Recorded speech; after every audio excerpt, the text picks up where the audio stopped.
with questions for Coach? Well, it's how big were your two seniors combined for 45 points in this game? Is that right? And Chuck had 4 charges. I was just telling the radio guys, Gabe, Chuck is the least polluted player I've ever coached. He has no pollution in his heart. No pollution comes out of his mouth. No pollution in his brain. This is his 3rd school.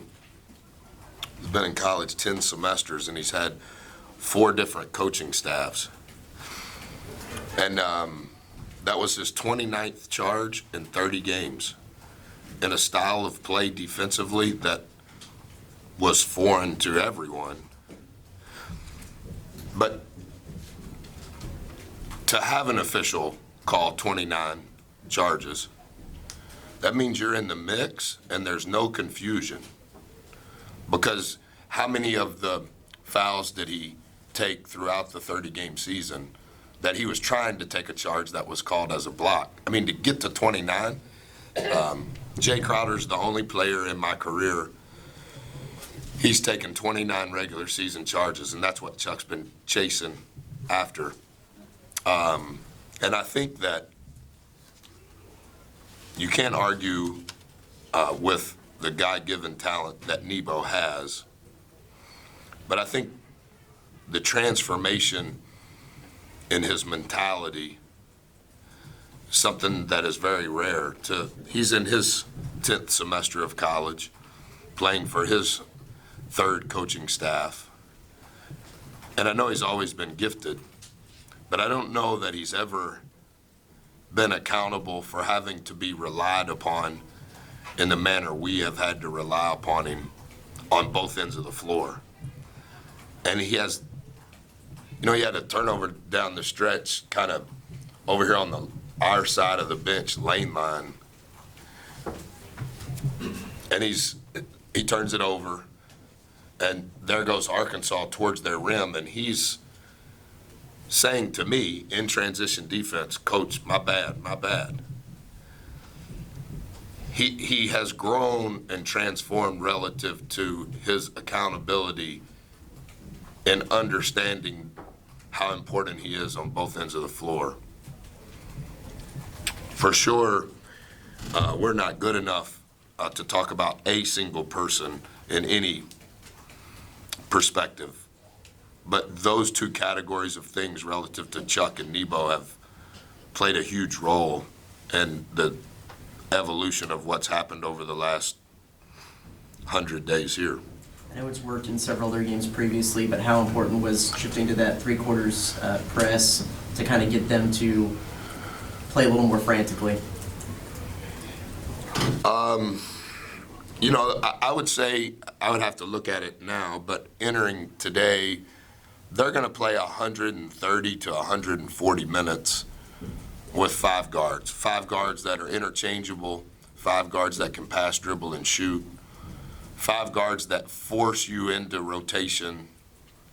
And I think the one thing that has helped us with, particularly against Arkansas, we're doing it more now. I think we did it 19 possessions at their place. It was a little slower game at their place than it was today, but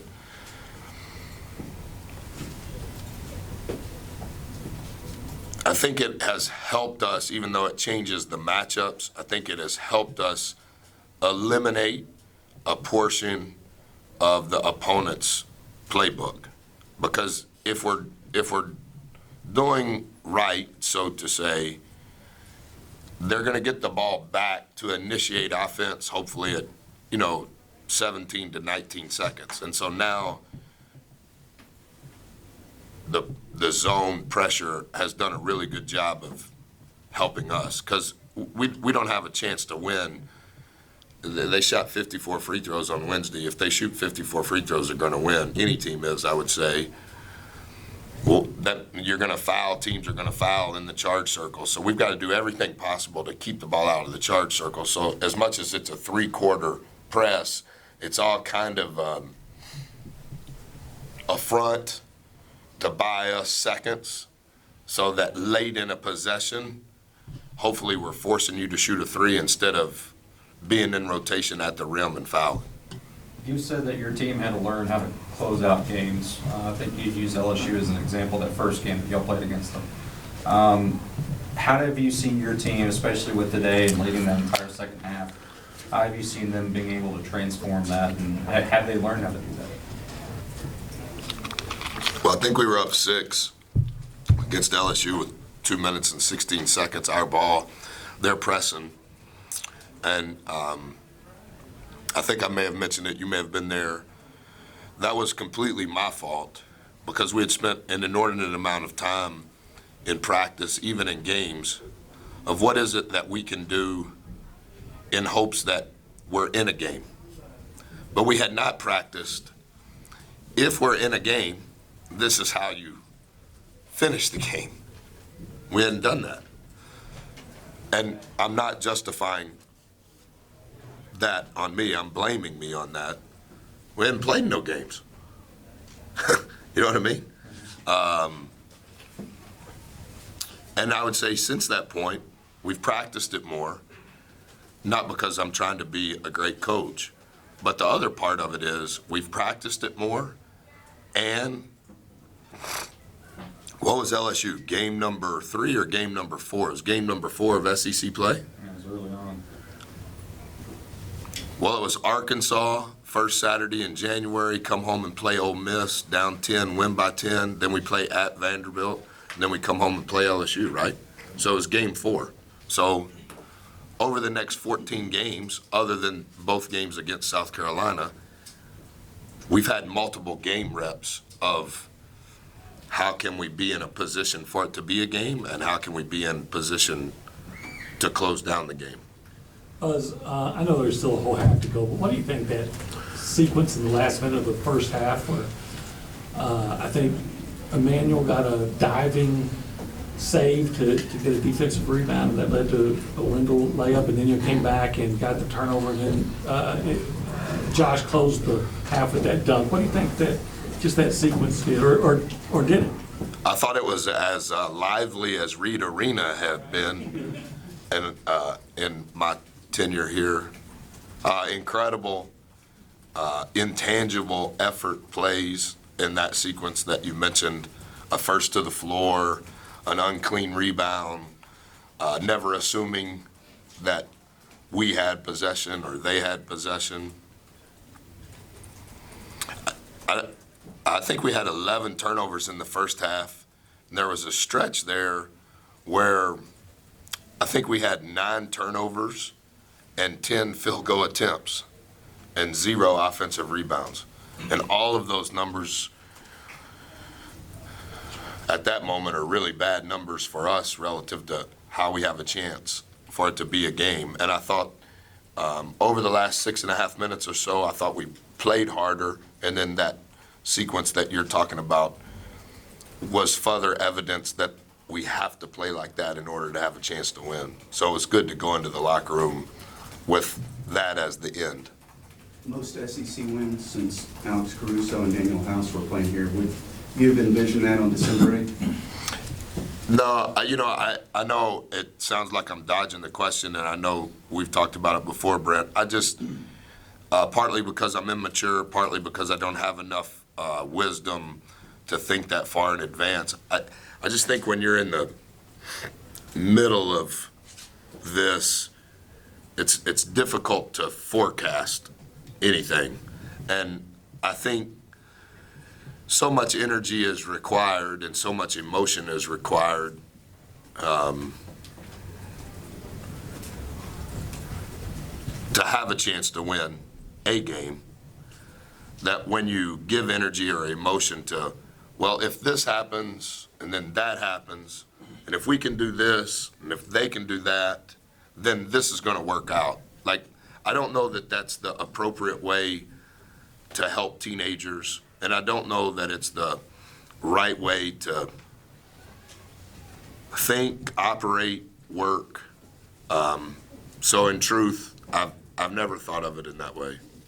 Buzz, can you kind of express for you personally what it's been like to see this team the way struggle first and then emerge in the way it's come on like that. How's that been working? Yeah, I don't want to take any credit for it in any sort of way. So my response is with zero arrogance. My heart is scarred because of the evolution of what's happened. And I've learned so many life lessons from these kids. And one of the things, Olin, that's kind of resonated with me over the last couple of weeks, partly because my daughter's a senior, and so some of the kids we're recruiting are her age, and so on the days that we're off, I'm talking to kids that are her age, and then I'm convicted that I've spent an inordinate amount of time as an adult talking to other people's kids, and maybe not enough time talking to my kids. And then as an old person, I start thinking, I wonder if what I've talked to her about prepares her for the world she's about to go into. And then as soon as I think that, I'm like, well, I haven't really talked to her as much as I should because I've been talking to other people's kids. And the job my wife has done is remarkable. And so I should be nicer to my wife for how she's given her life away to do her job and my job. And then I should quit thinking about, I wonder what people think of the job we're doing as coaches. And I wonder if I should not be wanting a pat on the back from another outsider. What I've learned is the work is the reward. Our daughter will be great, but it's because of the work that my wife has given to prepare her for the world. And what's happened with our team, it sounds so good. First time since this pro and this pro, we're here. Yeah, I understand. But I also wonder, like the people that go, man, I can't wait till your kids get here. Wow, that crushes me. Like, what are you saying? Are you saying that these kids and the effort they're giving and the transformation in their life, you're saying that's not enough? Yeah, you don't have to come to our games. That makes me internally irate. You should be talking about the work of those guys. That's been the reward. Buzz, did you think you were going to win 10 games? No, never crossed my mind. What crossed my mind was we got a lot of work to do. What are we going to do tomorrow? Man, we got some more work. What are we going to do next week? How can we make our work more efficient? And so what I've learned is the work is the reward. Not being recognized for the work, because then it makes it seem like we were doing all of this for others. No, we were trying to help them in the same way my wife has helped our daughter. And so then maybe the time that I've given to other people's kids, if it's built on the right thing, not on the results, maybe if it's built on the right things, maybe the reward is the work and the impact it will have on Chuck's kids. And so my whole lens has changed on all of this. Buzz, you're from here. Buzz, you're back home. Can't wait till we get your guys. No. That's so immature. And that's so selfish. What's transpired here is historical, not that we won 10 games. What's transpired here is transformational for their life and their willingness to change and do it as a group, and the fight and the togetherness that they play with. The winning is just a byproduct of that. There's always a ceiling to your talent. I don't know if you're good at your job, Olin. I like your spirit. I honestly don't even know who you work for. I know he works for the local paper. I've never read anything anybody in here has written because I don't want it to get in my spirit that I respond to you guys as a jerk. And so when I see you guys on Thursday, I actually think that the spirit in which you ask the question is right. Does that mean you're good at your job? I don't know. But no matter how good you are at your job, there's a ceiling to your talent. There's a ceiling to the talent of our roster. And that people say, well, Buzz, you're going to get your guys in here. So are you saying that the ceiling's going to improve because of their talent? Yeah, but here's the problem. There is no ceiling to someone's hunger and to someone's drive to be the best they can be. So you can sign all these guys that the people that live with their grandmother in their basement rank the players and go, man, we're going to be really good. Maybe so. But this group of guys, I mean this without arrogance, they've beat a lot of those teams. And they beat those teams not because of their talent. They've beat those teams because many times in life, what's invisible is the most important. Somebody's hunger, how much they love one another, how hard they try, how hard they work, how together they are in the fight. There's not a ceiling to that. And my heart is scarred, not because of the results. I've let that go. I'm old. I've been around enough now that I can let that go. And I've been around enough to let go of other people's opinions and all of the stuff that circulates that, like, oh, let's just be super fan. No. Let's talk about the life change in those kids, and I don't want that to come across holier than thou or self-righteous. No, they've taught it to me. That's how immature I am. So whatever your question was, I think that answers. Thanks, Coach. I'm from the Arkansas paper. How you doing? I'm good. Our guys never travel with us when we go on the road. We're welcome. You want to come sit up here? What's your name? Bob Holt. Yeah. That was Mason Jones. That was a 930-point game this season. Just wonder what you thought of him. And then after you talk about him, turned Arkansas over 16 times. They'd only had 26 turnovers the last 4 games combined. What did you think about that? I'll answer the second question first, Bob. I think that we are reliant on forcing teams into turnovers, and we probably don't get the turnovers that most people think. It's not because of crazy ball pressure and things like that. We just want we are in a fight to see if we can get the same number of field goal attempts as the opponent, and that comes off, can we not turn the ball over, which is why it was so bad in the first half. Can we force a team into turnovers? And then on the offensive glass, can we not get obliterated? And I know number one is ultra gifted and talented, and I know his injury impacted that month there. But I think wasn't number one the leading scorer in the league, and then number 15 became the leading scorer in the league? Something like that. I'm not sure. Yeah, he's a hard matchup. Who are you going to guard 15 with? He can shoot threes. I think he was 3 of 4 from 3 at halftime, but yet his game is get fouled. His game is hard to guard, wood too, yet he can shoot threes. He just causes problems because you don't know who to guard him with.